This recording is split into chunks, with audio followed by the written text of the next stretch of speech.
Eh ben, là non plus, on n'est pas au bout de nos surprises.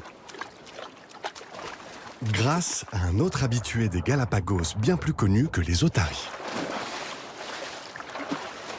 Un géant dans mon monde à moi. Le pinson.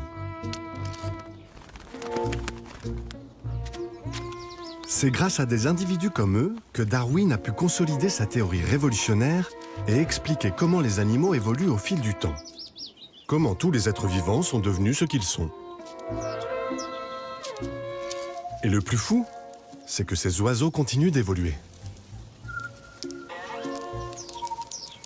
Darwin a montré qu'un certain type de pinson, isolé sur une île, pouvait donner naissance à différents types de pinsons dotés de différents types de becs.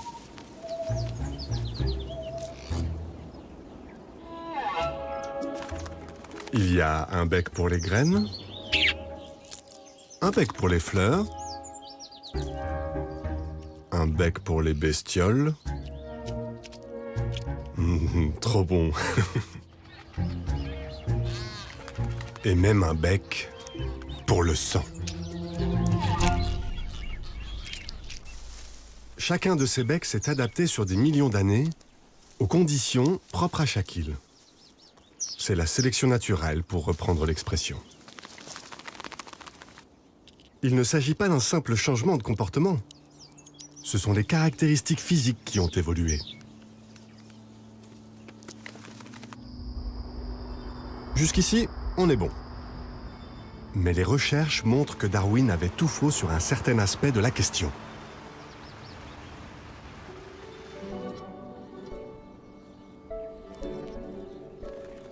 Depuis 50 ans, les biologistes procèdent à des relevés extrêmement détaillés sur les pinsons de Darwin.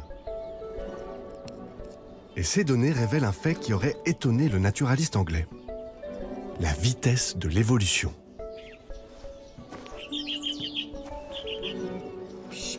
Voici l'homme de la situation. L'un de ceux qui consacrent leur vie aux oiseaux, le chercheur équatorien Jaime Chavez. Pour un biologiste spécialiste de l'évolution, pouvoir étudier les pinsons sur les Galapagos même, ça n'a pas de prix. Pour être honnête, je suis un peu jaloux. Je suis abasourdi par la quantité de données que ces petits oiseaux génèrent. Rien de tel qu'un bon relevé de données. La différence entre ces deux oiseaux est la taille de leur bec. Celui que je tiens dans ma main droite en a un plus petit que celui que je tiens dans ma main gauche. Mais tous les deux appartiennent à la même espèce.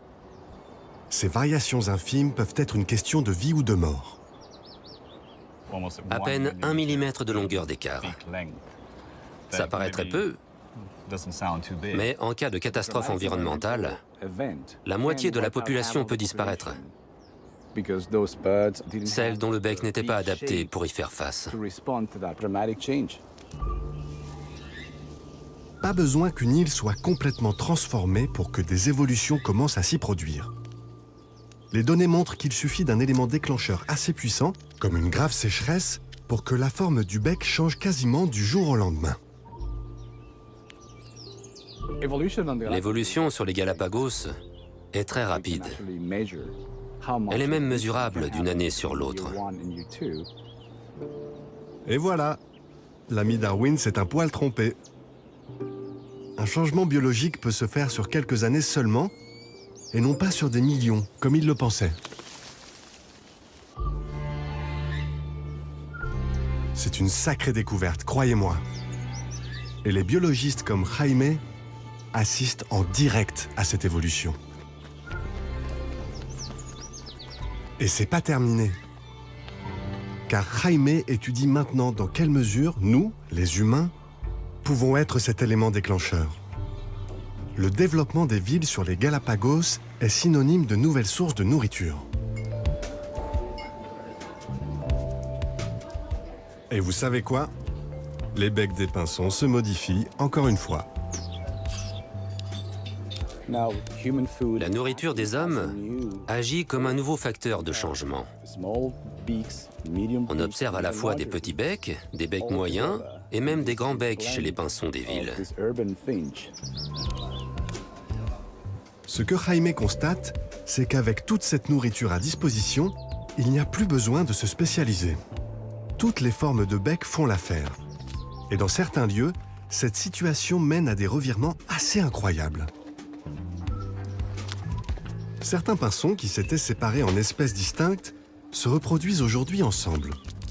2 espèces fusionnent pour n'en donner qu'une. C'est ce qu'on pourrait appeler une volte-face de l'évolution.